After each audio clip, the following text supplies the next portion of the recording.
And I will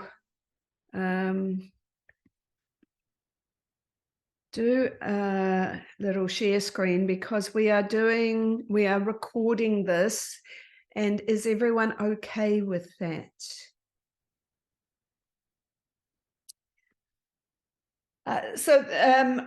A couple of you were on the call we did last week that was on the investment agreements and Te Taiao and climate. And that one is now up on the Ngā Toki Whakarururanga website. So you can have a look at both the slides and the kōrero that goes with it. And we ran out of time, which meant that we decided to split into another session specifically on the free trade agreements as opposed to the investment agreements. And that allowed me to add in a couple more slides, because that's what academics do. And I'm hoping that Carrie will join in with some comments, especially in the Q&A and discussion at the end, and Maui if he joins us, but I suspect he's out planting trees. I talked to him yesterday and he was talking to me whilst he was dismembering a beast. So he's doing it, as opposed to me, who just does the thinky bit. So the trade rules area that we're going to look at today is a mixture of what we find at the global level, or what's often called the multilateral level, and in some of the bilateral and regional free trade agreements.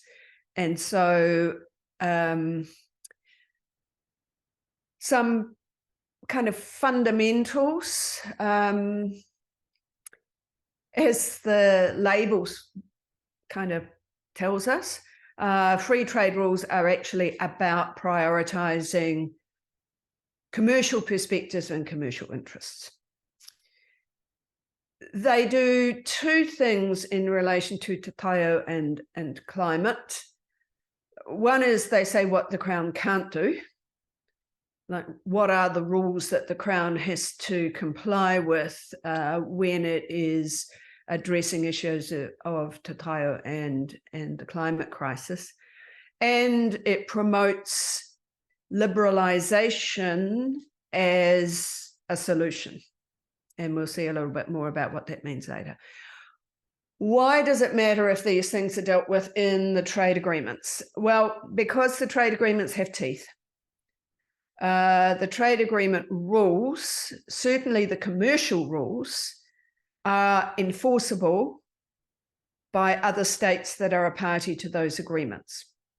And so the rules on what you can't do are enforceable, and the requirements that you promote liberalisation are enforceable. And in that process, because of the priorities on the commercial interests, they override other international agreements and other obligations that states have that don't have the same level of potency and enforceability. So those rules override Te Tiriti o Waitangi, they override the UN Declaration on the Rights of Indigenous Peoples, and they override environment and climate treaties that are not enforceable. How does it do that? I'm going to show you in a moment. Kapai. So one of the fundamentals when we're talking, and here I'm talking about Carrie and Maui and myself and some others, when we're trying to talk to the Crown about this, the agreements are grounded in a particular paradigm or worldview. And it's that Western worldview that is so familiar, that there's a hierarchy where humans are dominant over nature, where there's even a sense of a right or an obligation to exploit nature for the benefit of humankind, even to the point of exhaustion. Those of you who are familiar with Moana Jackson work on the papal bulls and some of the more recent work that's been being done by Tēnā Ngāta will know that the same kind of rationale and hierarchy applied to Indigenous peoples themselves. Property rights in relation to nature and the natural domain, which can be vested in private individuals or corporations. So that's taken as given in the free trade agreements. So when we see in the agreements rules on trade in goods, on agriculture, on intellectual property, on investment, on services that all embed this worldview that gives primacy to capitalism, to commerce, to profit over other priorities, including over the protection of Te Taiao. And they're enforceable because the agreements give the power to the other party in the particular treaty to enforce compliance with those rules. And they can do so by taking Aotearoa to a dispute. That dispute would be heard in front of a panel of trade experts who would look at whether the rules in the agreement had been breached, whether the exceptions that exist, which are designed to minimize the impact of non-trade concerns on the rights under those rules, apply. And if they say that the rules have been breached, then economic penalties in terms of putting extra tariffs on your exports and other things can apply. So that's why I said they have teeth. They're enforceable not in our domestic courts, but in these offshore tribunals where the judges are the trade experts, and what they're concerned about is whether the trade rules have been breached. So if you look at it in terms of a fundamental conflict for Māori and for other Indigenous peoples, there is at its very base a conflict of worldviews, where the spiritual, the natural, the human domains are treated as indivisible, where all living things are connected by whakapapa, where there are intergenerational duties and responsibilities as kaitiaki to safeguard Te Taiao, where it's tikanga that provides the laws for doing this, and mātauranga provides the knowledge for doing this, and an ethical approach to trade reflects these values and responsibilities.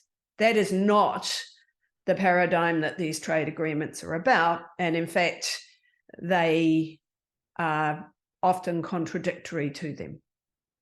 So quite a few of the discussions at first base with the Crown, when you're talking about trade agreements in the context of Te Taiao and climate and what a treaty-based approach would be, is this fundamental paradigm. And they are absolutely stuck in this one. So those who saw the session that we did the other day on investment agreements, I used this same slide just to remind us that when Y262 was heard, the international agreements were actually a fundamental part of Y262. And the tribunal was very clear that there are fundamental questions at stake here for Māori culture and identity, and that the survival of those cannot be separated from the survival of the culture itself. That in many parts of the country, the environment that created Te Taiao Māori has disappeared or is threatened.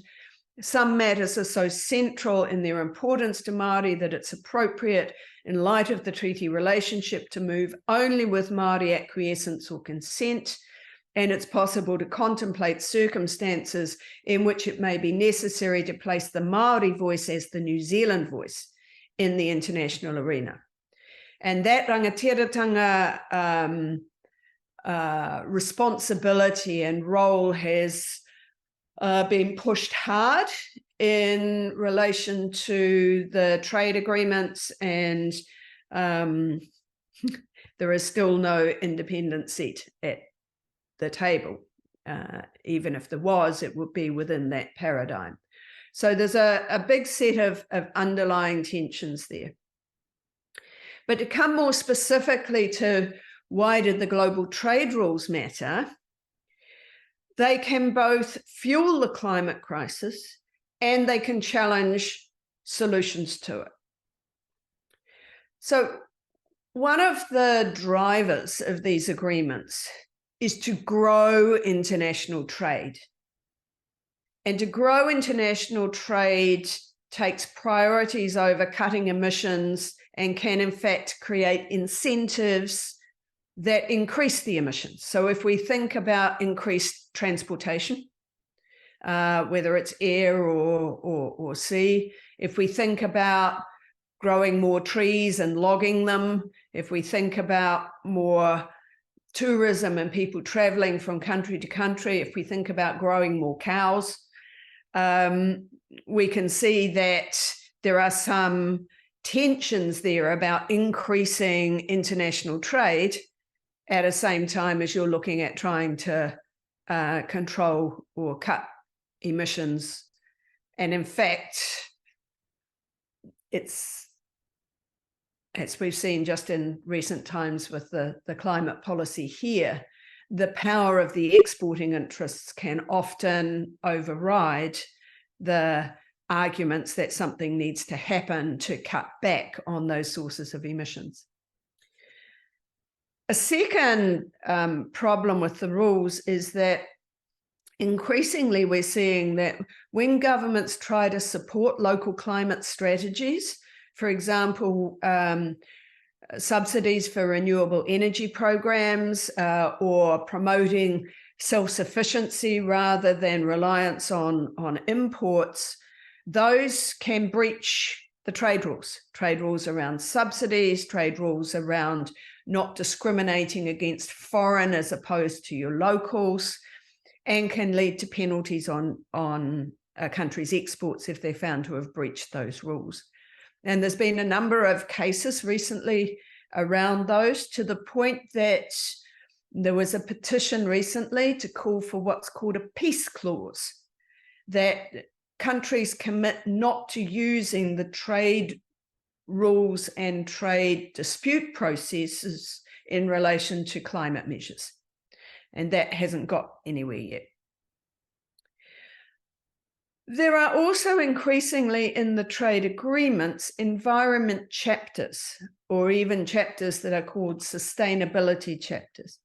But these are usually what we call soft law. That is, they are, you should cooperate, you should encourage, we recognize and affirm things we've already promised to do. But they're not enforceable. They don't override the hard rules that are enforceable. And they rarely ever mention climate change. So you've kind of got a two-tier structure in the agreements, where you've got the hard rules that are the ones that matter. And then you've got the soft rules, which are kind of nice to haves, but if they get in the way of the hard rules, then the hard rules trump. There are also some exceptions that exist in the agreements, and there's a slide a bit later that goes into some more detail about those. But they're quite limited in what they cover. They have multiple tests that you have to satisfy, and they rarely succeed. So in the global trade rule space, in the World Trade Organization, where countries have relied on these general exceptions, they have fully succeeded in only 2 out of 49 cases. So when we're told, oh, don't worry, there are these exceptions there, that's not actually how it works.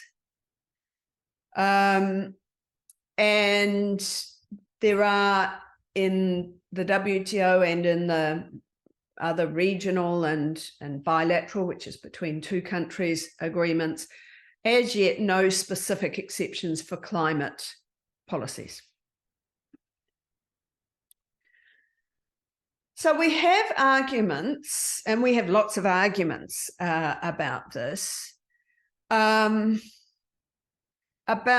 whether in fact there are trade solutions to the climate crisis. And I'm using the climate crisis because it's the most pressing kind of example. And there are some who say, yes, we should be looking to use the trade agreements to try and solve the climate crisis. They say, well, there are some trade rules. For example, if you don't have taxes or what we call tariffs on imports of green technologies and products that are made in climate-friendly ways, if we remove those taxes or tariffs, we encourage people to import them. And so that creates more markets, and that's good. That is a contribution to the solutions because it encourages their use. And a second argument we hear, and we hear this from the Crown, is that like-minded groups of countries can band together to push for change by doing side agreements and declarations and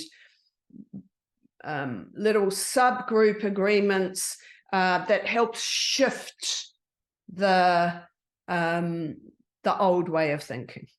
So there are some people who say, well, we should be trying to do these things in the trade agreements.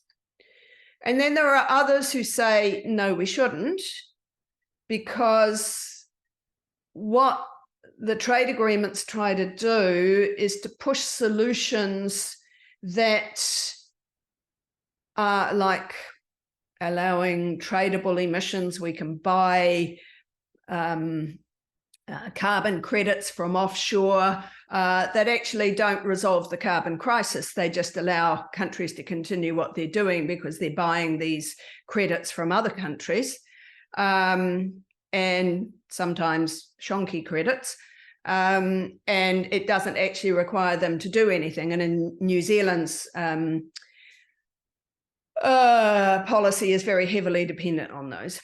And a second argument is that when we see the environment chapters in these agreements, they basically don't add anything, and they allow governments just to continue what they're doing whilst claiming that the agreements have got environment chapters and so on, and so that they have greened the agreements. Likewise, there are other sets of arguments. I'm just thinking those are mainly actually repeating. Let me just pick out a couple of them. Firstly, this does nothing to change the system of Western capitalism. It's greenwashing, and those who have the power in these negotiations are the ones who are going to say what's acceptable and what's not as climate and environment policies. They're going to choose ones that don't impact on them and require poorer countries in particular to make changes, similar to what we see in the climate talks in Paris and so on. Those who say, well, yeah, but we've got to try in these agreements, is if you don't, it's just a license to continue destruction. Trade strategies can contribute to mitigation, and doing something is better than doing nothing. And there's a bit of a standoff at present about that. Developing countries do not like environment rules in these agreements because they say they're a way of rich countries protecting their own. Some of the environmental groups don't support it either. And then there are a number of other countries who take the yes side of this equation. So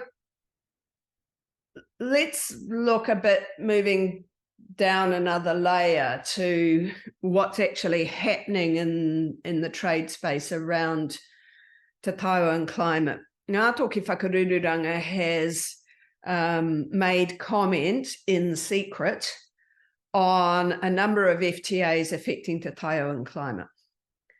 So the Crown, in the mediation agreement that came out of the Y2522 claim, promised that Ngā Toki Whakarururanga would have effective and meaningful influence over the Crown's position in negotiations. And so the Crown has been asking for that, for input, but under conditions of secrecy. So those who actually get to see what's going on have to have signed a confidentiality agreement, what I refer to as a secret squirrel agreement, that says that we can't tell you, and you're going to see some examples of this shortly, what's actually going on in those negotiations, even though they impact on you, and even though we can't even tell the people working in the climate space, because it might impact on what they're going to be able to do, but the confidentiality agreement says that we can't talk about it. At the same time, when there are things that the technical people need to know from those who have much better knowledge of these things, we can't go and ask them either in a way that might disclose what's in the negotiation. And so this goes back to that rangatiratanga question about how much the Crown has actually moved to enable and empower Māori to have genuine influence over this process. So Ngā Toki Whakarururanga has had input, for example, the Crown's new trade and environment framework, and I'll refer to some of these in a moment. The texts of the new UK and EU free trade agreements, a new agreement that's being negotiated, led by the US with a number of other countries, known as the Indo-Pacific Economic Framework, an agreement called the Agreement on Climate Change, Trade and Sustainability. And you can't see any of those while they're in negotiation. You can only see them when they're a done deal. Some of the chapters of concern, you can see from the treaty assessments that Ngā Toki Whakarururanga did of the UK and EU FTAs, that there are concerns for Te Taiao and climate around various chapters. Rights of foreign investors, which apply in areas of mining, water, forestry, agriculture, etc. We talked about these at the last session on the investment and investment enforcement. The foreign investors in some agreements can still enforce those directly. So to go back to the question about how does the enforcement happen? In offshore tribunals that are often secretive, that look at applying only those investment rules, there are no obligations on the foreign investor that are enforceable about how they have to behave. Only rights of the foreign investors that they can enforce in these tribunals and can demand multi-millions and in some cases I cited last time, billions of dollars in damages. In the intellectual property chapters, all those Y262 issues that are still part of Te Taiao and have not been resolved. In chapters that deal with issues of labelling and standards, issues that, for example, affect rongoa, affect the country of origin labelling, GMO labelling, and so on. In the agriculture chapter, rules that relate to GMOs and hua parakore and the pure foods certifications. In the chapters on services, the rights of foreign investors in relation to water, in relation to waste, like the Dome Valley issues, in relation to fisheries and tourism, all based around liberalisation and reduction of restrictions on foreign suppliers of those services. In the sustainability chapters, largely market models. There's sections on fisheries, forestry, agriculture. But in relation to those, let me just use fisheries. There's a recent agreement in the last year on fisheries that is designed, in theory, to remove subsidies that lead to overfishing and that put constraints or that allow action against illegal and unregulated fishing and so on. But the way it's been framed in practice makes it not apply to or not implementable against the big fishing fleets internationally, who are the ones who are causing the most damage to fisheries.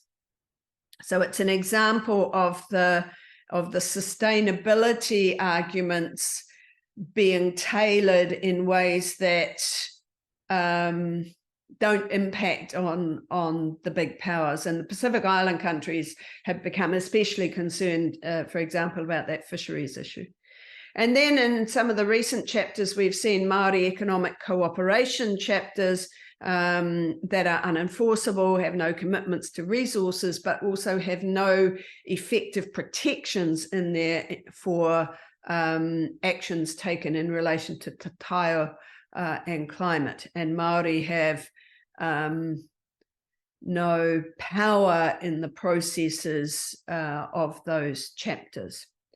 So there's an awful lot of issues there that if you were able to take part in the discussions around these agreements would be really relevant to what you are dealing with.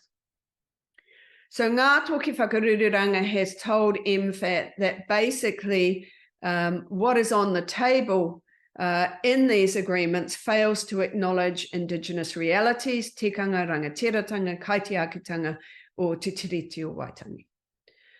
That the agreements and the processes of reaching them are not treaty compliant, that Māori and other Indigenous peoples need an independent seat at the table, making the decisions, that there's a need to rethink the trade environment and climate paradigm to give precedence to environment and climate, that the misuse of kupu Māori, which has involved inserting, for example, words about the mauri of the forests into a section of a free trade agreement that has nothing to do with the mauri of a forest.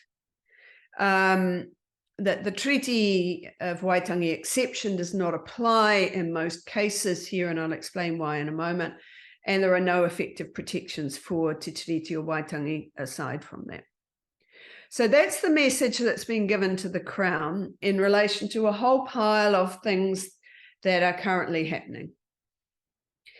And Some of those that we have dealt with are the environment chapters in various FTAs that show many of these features. The EU FTA is a little bit different, and it's raised some questions amongst some of the climate people that the EU has said if New Zealand doesn't keep its Paris commitments, then the EU can bring a trade dispute against New Zealand and can impose trade penalties on New Zealand's exports. Now, there's a question of whether the EU would ever do that, but there's also a question of whether that's the right forum to be dealing with climate issues. And are the trade panel people the right people to be making those decisions?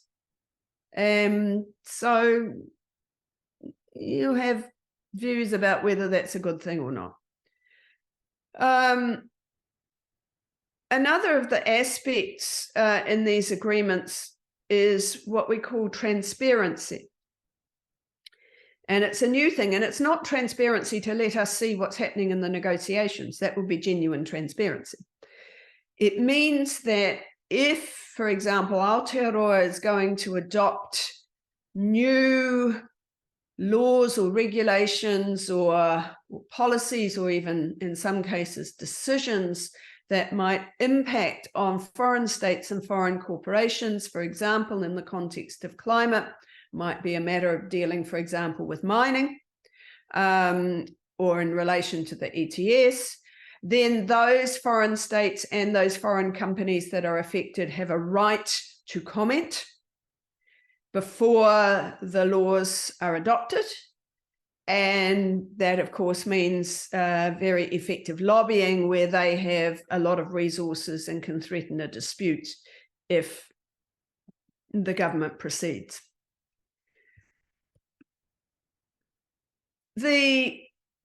One of the initiatives that the Crown is especially proud of at the moment is this negotiation for an agreement on climate change, trade, and sustainability. And this is a world of acronyms, and it's known as ACCTS. So this is an agreement amongst a small group of countries, quite a strange group of countries. Fiji, which of course has climate issues. Norway, which of course is a big oil producer. Iceland, which has similarities to New Zealand, has an interest in climate, also has an interest in renewable energies. Switzerland, which has quite big companies that work in the green technology area. Costa Rica, which is a very trade liberalizing country in Latin America. Now, it's quite strange that this agreement on sustainability and climate change is also being negotiated in secret. So you can't know beyond what is on the website of MFAT what in fact is in this agreement, aside from them basically saying there are 4 limbs to the solution to the climate crisis that this agreement is pursuing. One of them is to eliminate tariffs or the border taxes on environmental goods. So basically, if we remove the tariffs or taxes at the border, then there'll be an incentive to import more of them. People will buy them because they're cheaper. That's got lots of technical flaws in it, but it's also something that they've been trying to do in the WTO for over a decade, and it's got stuck there, so they're trying to do it in this agreement.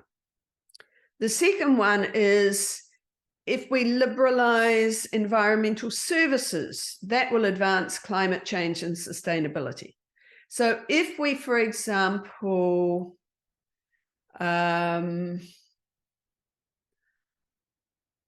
reduce the restrictions on foreign companies in a whole range of environmental services, for example, waste disposal services or sewage services, or some tourism related ecotourism services, or I think, am I allowed to say this? I think the list of possible services has now reached about 65 that might come under this umbrella, which again is something that New Zealand has been trying to do in the World Trade Organization for a number of years and not made any advance on. So it's about deregulating and removing domestic preferences and making life easier for foreign suppliers of those services. Doesn't carry with it any obligations. The third, which potentially has some impact on the climate crisis, is to eliminate harmful fossil fuel subsidies, right? Because lots of fossil fuel producers and the consumption of fossil fuels in a number of countries is subsidized by the state. The problem is that it's referred to as the harmful fossil fuel subsidies, which means you have to have agreement on what those are. And you've got Norway in there, which has a particular interest in fossil fuels. And then the fourth of the limbs is eco-labeling, so that you can know what the carbon footprint, etc., is of products, but not making it mandatory, making it voluntary. So there's an interesting question about how far this is actually going to make an impact on the climate crisis. Before we even get down to what the particular words are that they're fighting over about how far this goes. And it's the kind of thing that would be really good to be able to get those working in the climate space to be able to have a robust discussion with the Crown about, and to have a seat at the table. And certainly those working in the treaty-based climate space, but that's not the way it works. The other really big negotiation that's happening at present is this one that is totally driven by the US. You'll recall that the Waitangi Tribunal claimed that the 2522 was based on the TPPA, the battle against the TPPA, and that the US pulled out of the TPPA, which became the CPTPP, which has no reference to climate in it whatsoever. Right? In a draft that got leaked of the TPPA early on, there was a proposal to make a reference to climate change, which the US opposed. So it's got something like, I can't even remember the exact words now, but something like a low emissions economy is the kind of metaphor for climate change. It doesn't actually require anything to be done. But we now have in the US the Democrats in power, and they need to show some environment credentials. And we also have a big geopolitical battle of the US against China. And so the US launched a year and a bit ago, this Indo-Pacific Economic Framework, or IPEF, negotiation. And it involves a number of countries, many of whom were TPPA countries, but not all. Australia, Brunei, Fiji, India, Indonesia, Japan, Malaysia, New Zealand, Philippines, Singapore, South Korea, Thailand, Vietnam.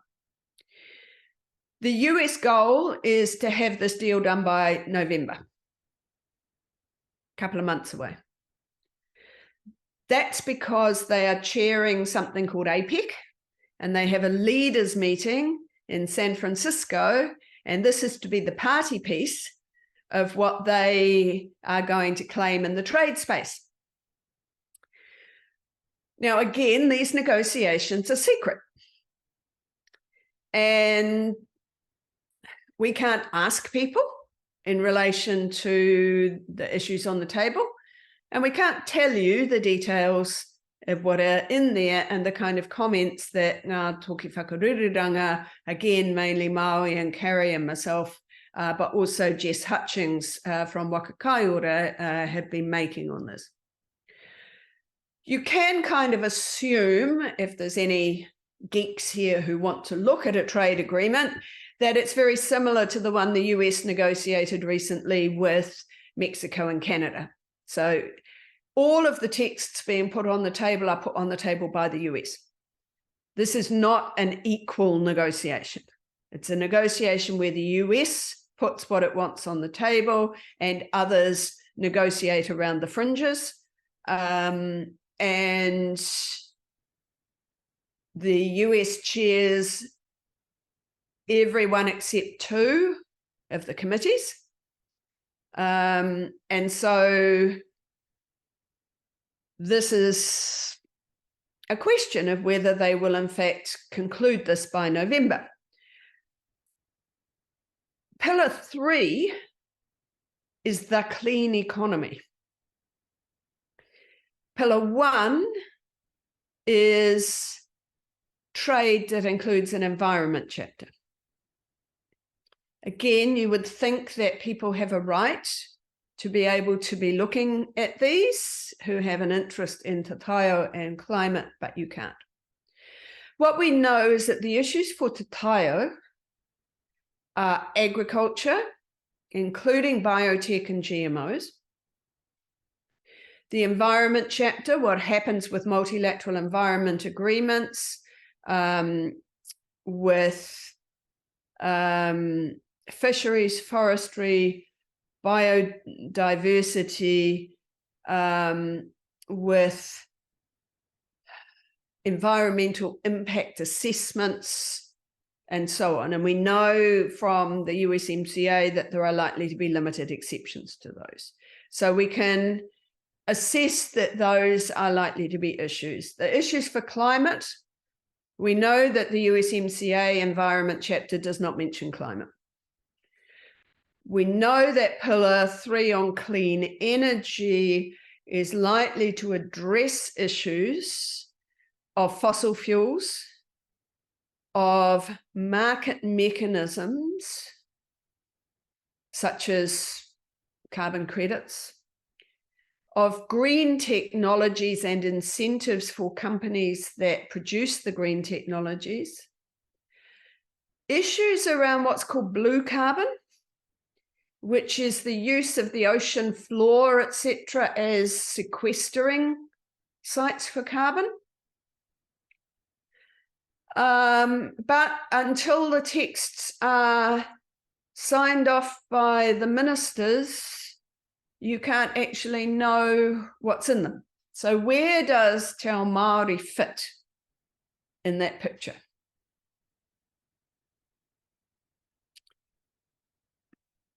Almost at the end.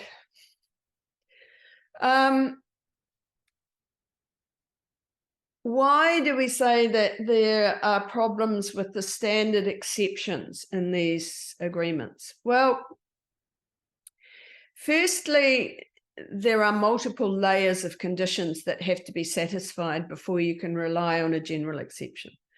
First is that what the government does to address environment or climate or to justify breaching the rules needs to fall into one of a number of named categories.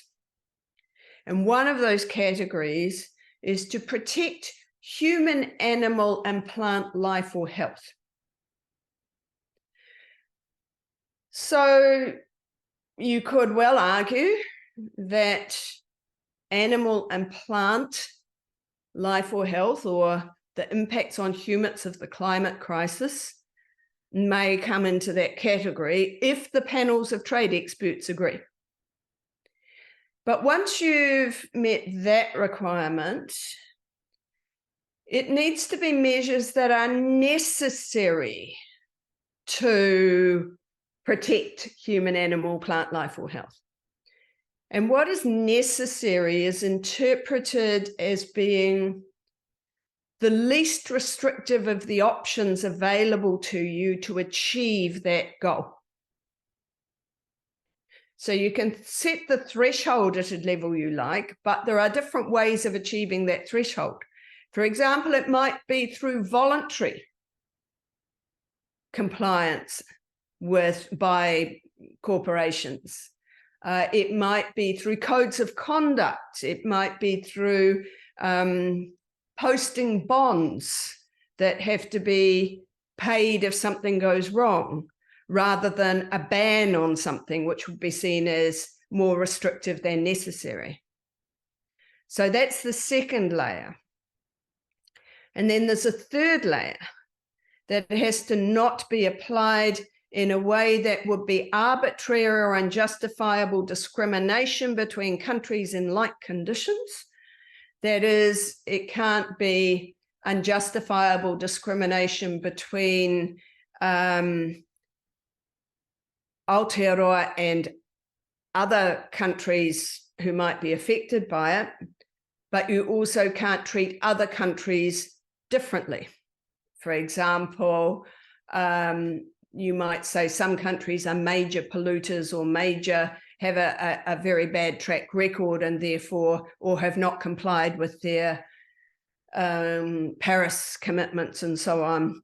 That could well be considered arbitrary or unjustifiable discrimination, or a disguised restriction on trade, i.e. it benefits it's an indirect backdoor way of benefiting your own companies ahead of the foreign companies.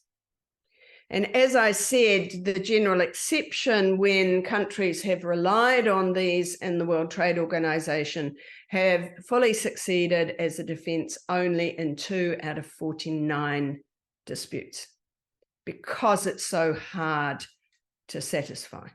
And this exception is routinely rolled over in New Zealand's agreements. The other exception and of course, it goes without saying that there is no Te Ao Māori Indigenous rights kind of perspective that comes into this. There is a Treaty of Waitangi exception, not in any of the WTO agreements, but in a number of New Zealand's free trade agreements, not with Australia, but in all of the ones after 2001. But there's a number of problems with it. One is that the wording of the exception is that Aotearoa New Zealand can get off the hook if it meets a number of conditions. That is, firstly, if the measure is a preference. Sorry, I need to step back there. In one agreement in the World Trade Organization,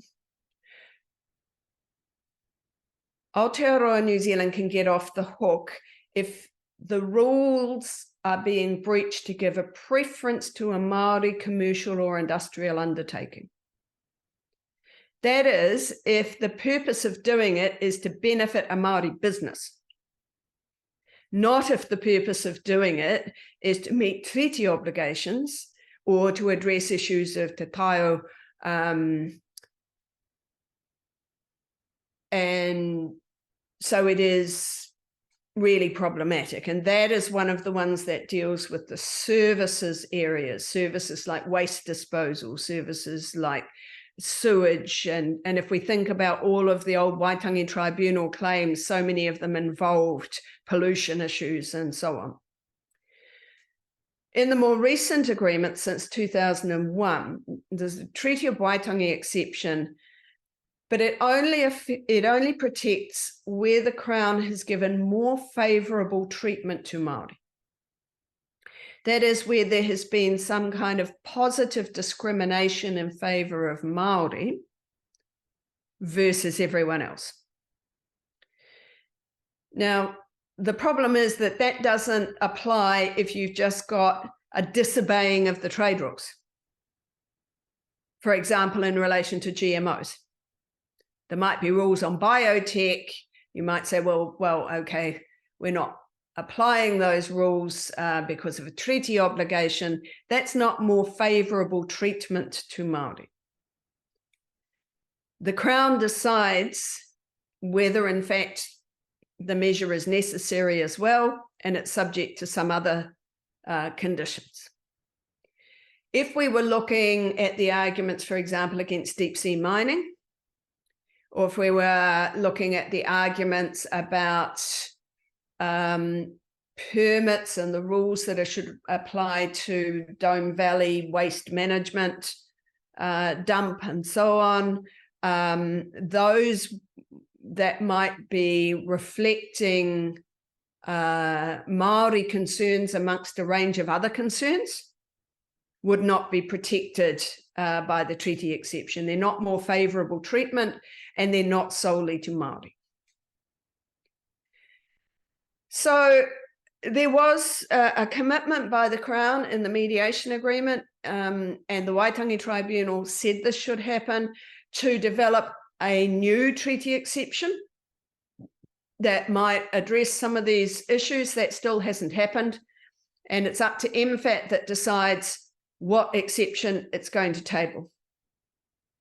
It has tabled a better exception in the WTO, but that's only around digital. It's not around any of these other issues, for example, relating to Te Taiao and climate. So again, the question here is, even when we're looking at the Treaty of Waitangi exception, where does Te Ao Māori fit in that? The Crown has recently revised its framework on trade, environment and climate change. That is supposed to set the framework for what it does in all of its negotiations from now on. And it was only this month that it went up on their website. Ngā Toki Whakarururanga rewrote the proposed guidelines to reflect te tiriti, rangatiratanga, kaitiakitanga, tikanga, mātauranga Māori. Most of that was ignored in the final result. And we have seen the cabinet paper after it went to cabinet and did not accurately tell the ministers what that input said. Because of that, Ngā Toki Whakarururanga was planning to put its advice up on the website so people could see, hold the Crown to account, hold Ngā Toki Whakarururanga to account. The Crown has said that can't happen because another country might get some insights into New Zealand's negotiating position because of some of the things that Ngā Toki Whakarururanga commented on. So it's a bit nuts.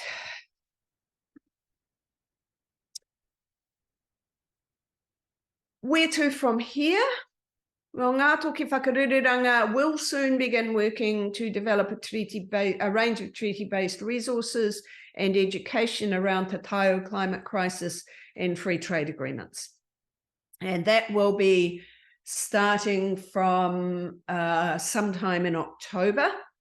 Ben Morgan, Te Hiwa for Ngā Toki Whakarururanga, will be managing the project. And you can contact Ben at the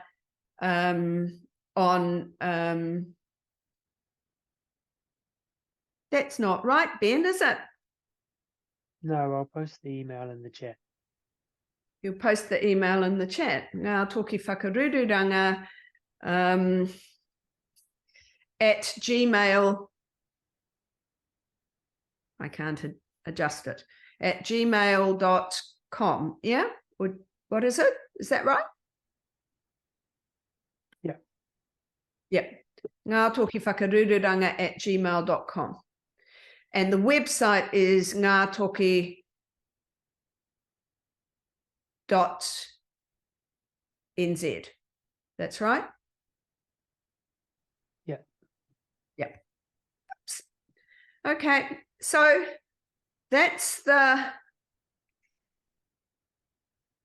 story. And as I said, it went on a bit longer than it was going to initially because I added a few bits into it. But I hope it gives you a picture of what's happening and what we can't actually tell you about. Questions or comments? Carrie, do you want to start off with a comment?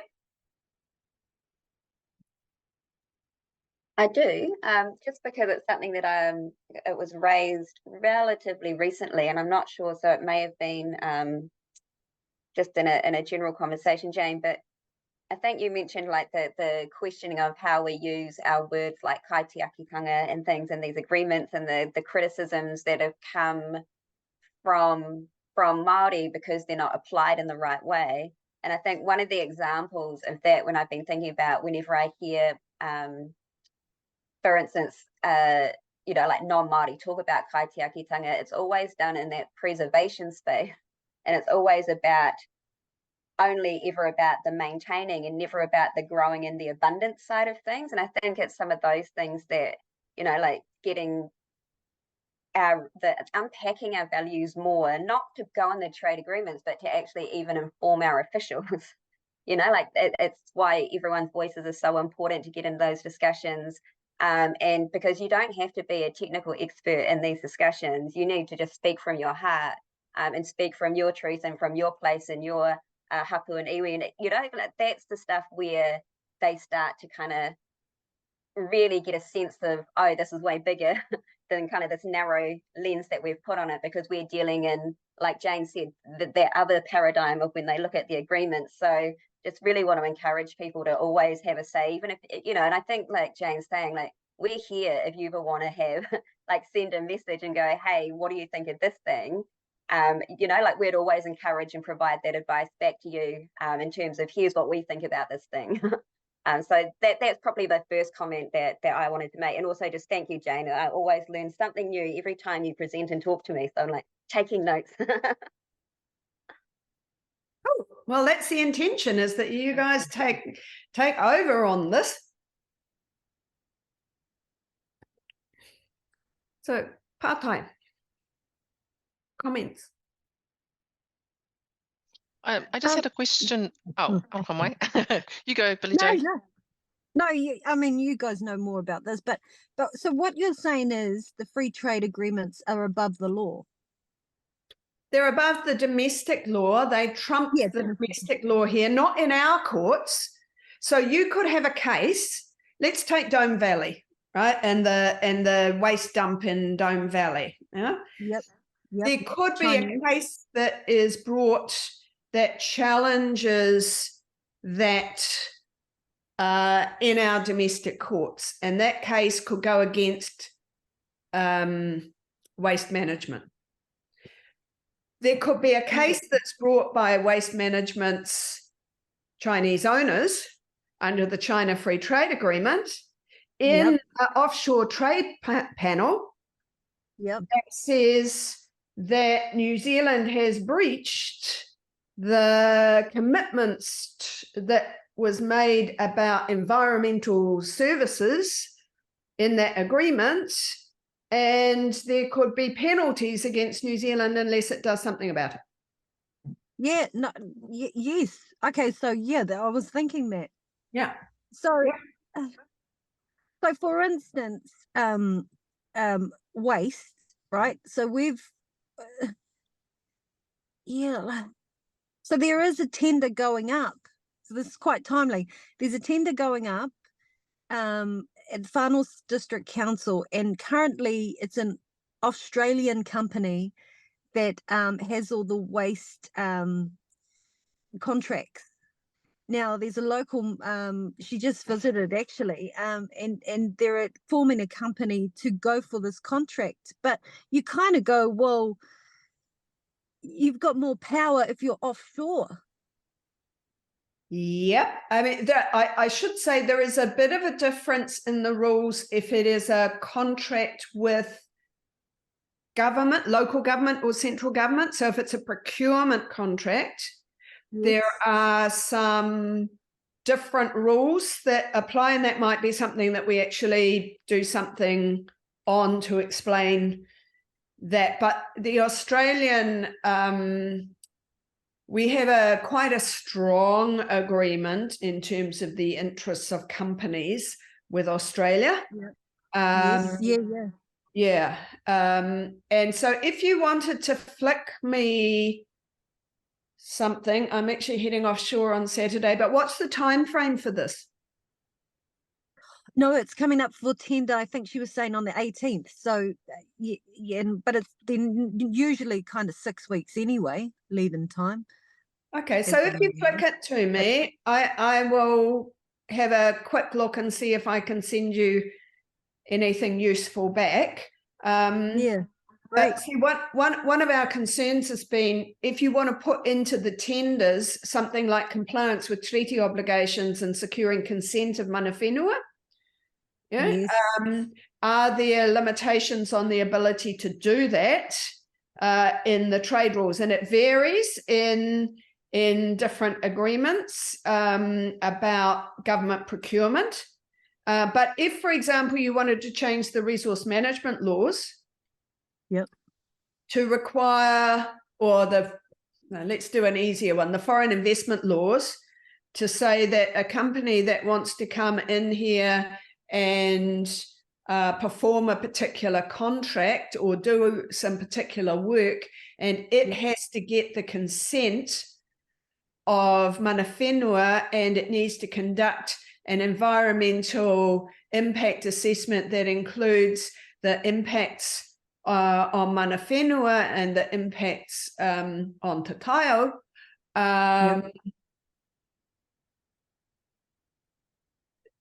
Depending on how it's framed, that could breach some of those rules, right? So are you saying with that clause, you spoke about compliances to Te Tiriti, are you saying for the New Zealand, like the Māori-owned company, to put that in to their tender, or are you saying to make it policy through the Whānau District Council, say local government, or what? Where does that sit to give you protection? I would say that it has more protection if you're in a private contract. When you have a central or local government imposing restrictions on foreign companies, that's when you run into trouble. Right? So if it was a private contract between an offshore company and and a hapu, then that's outside the range of this, right? It's concerned with what governments do, but it's governments at all levels. Right. So making bylaws, changing the foreign investment regime, changing the mining laws. There've been issues, for example, about changes to rules on water, rights over water and water bottling and so on. Is that why it's so hard to change legislation around say bottling companies, so plastic like plastic, right? Because they have so much protection. It certainly was one of the reasons why when there were attempts to stop the water the consent for taking of water that was connected to agriculture, that was then being used for water bottling to export. The trade agreements were a problem with that, and the lead negotiator, Vangeli Vitalis, actually said that in the select committee. I mean, one of the problems is that this sometimes gets quite technical, but that is a clear example. And in some of the more recent agreements, since we pointed that out, since it was pointed out to the Crown, it's now included an exclusion from some of those rules for the sale of bottled water, but it hasn't undone the agreements that are a problem. Right, so it's trying to fix it up in the new agreements, but it's not been going back and fixing the problematic ones. Right. And when are we going to just call out racism within the agreements? All the time.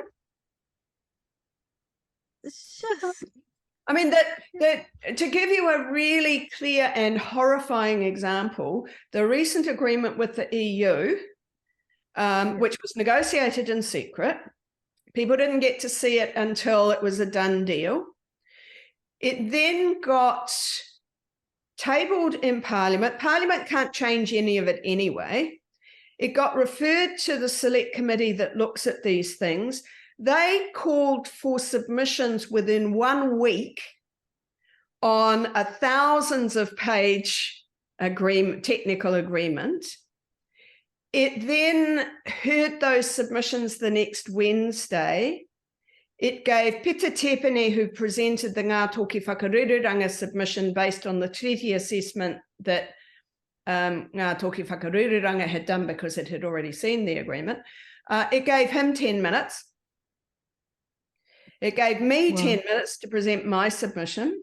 It held hearings only on 1 day because there were very few submissions because no one really knew about it. No one had time to do it.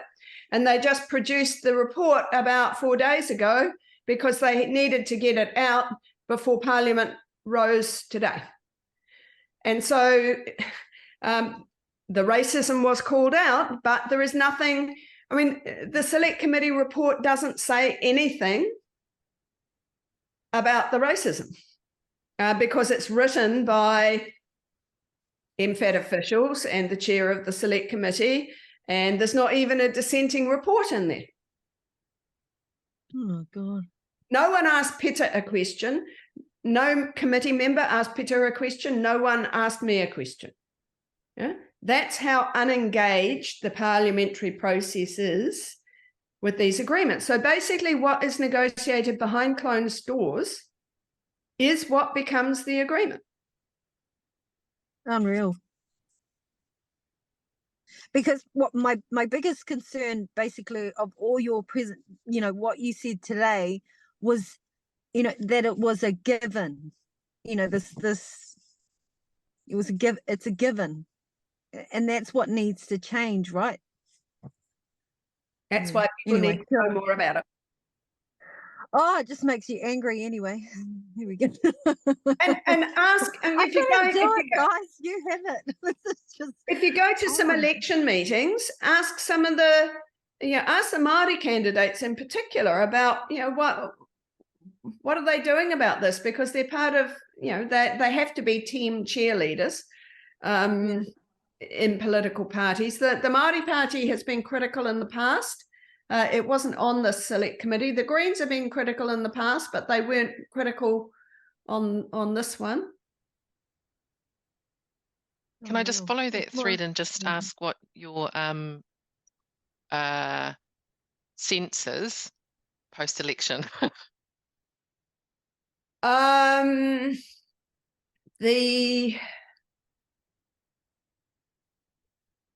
The trade agenda is unlikely to change because if it's a return of a Labour government, they will continue doing what they've been doing, and I suspect they will probably continue having the Māori trade and economic cooperation chapters, and they will have some more protections for digital, which is the area they were found by the tribunal to have breached. And they will continue having discussions, but in secret, until that door can be opened. If there's a change of government, there might not even be that. The trade position is likely to be quite similar, but the Minister of Foreign Affairs will be very different. I don't know, Kerry, what do you think? Unless they didn't want to comment. I think like what I've read is the current government obviously has kind of shifted the focus to more US friendly, whereas the narrative coming from a future government looks like it wants to kind of revert back to strengthening the relationship with China. So I think it's like those things. But I think both, when you're looking at it in that sense, both are interested in forging a relationship with India. So, you know, I think it's all those politics, I think, are just all playing out. And, you know, like, you don't really want to say too much because the trade agenda will be the trade agenda without going into the politics of the politics. So I'll leave it there, I think. Yeah. Yeah, I think one of the features that we're seeing very clearly now is that the geopolitics is becoming the most significant driver of a lot of the positions that are being taken. And they're, even in relation to India, which has some interesting positions. I mean, it's not supportive of GMOs. It's got some interesting positions around environment, some good, some not so good. But both parties are talking about not doing traditional trade agreements with India because they know India won't. India has said no so often. But I think that's kind of an exception. I'm not seeing a lot of shift in the mindset of negotiators. Oh, and I wish I could show you, but just above the Pahutakawa, opposite, arising over Kawau Island, is the most magnificent full moon.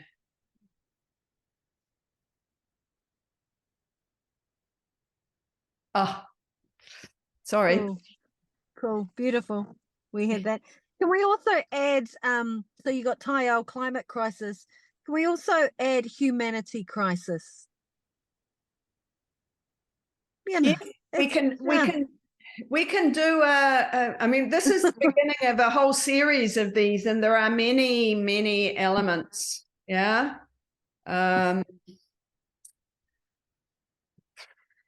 And so Carrie's written it down. You can do that one, Carrie. I like the what? Sort of, Jane. Good. I just had a couple partai as well before we sort of move on and finish up. Thank you so much for your presentation. It's hugely illuminating on. Well, it's overwhelming, all of the kind of frameworks and stuff, but thanks for doing kind of funneling it down to how it matters to us at home. One of the things I sort of had a question on is you had some information there about like ongoing negotiations with the IPEF. Does the Ngā Toki Whakarururanga kind of get, like, this is more procedural, but do you get indications as to how negotiations are going, or is it just sort of like up to your speculation, and then you kind of like find out in November or whenever it's settled? Or do you get a sense of, you know, whether it be the MFAT officials and how much? I remember you said when moving from the UK FTA to the EU FTA, there's kind of an inching in different directions. Did you sort of know that that was going to come about, or is it just you're sort of surprised at the end of the day as to how much they decide to take on board and how much they don't? Well, there's a different dynamic for every negotiation depending on which country it is, how much power they've got in the negotiation, and what the driver is. And so the comments that Ngā Toki Whakarururanga has made on the UK and EU FTAs has been after the texts have been released, and don't generally talk about what happened during the negotiations, except if that's if there's a way of doing that. So yes, the texts are seen, but not able to be discussed with people, and it's the same with IPEF. So there are quite regular calls that are done with negotiators and input into positions, but the frustration is that you will never see what the advice has been. That may look very, very different from what ends up in what the Crown tables and what the other parties adopt, and that's hugely frustrating. And even under the Official Information Act, they have a habit of not releasing that. Ironically, the mediation, I'm just going to turn the light on because I've suddenly gone very dark.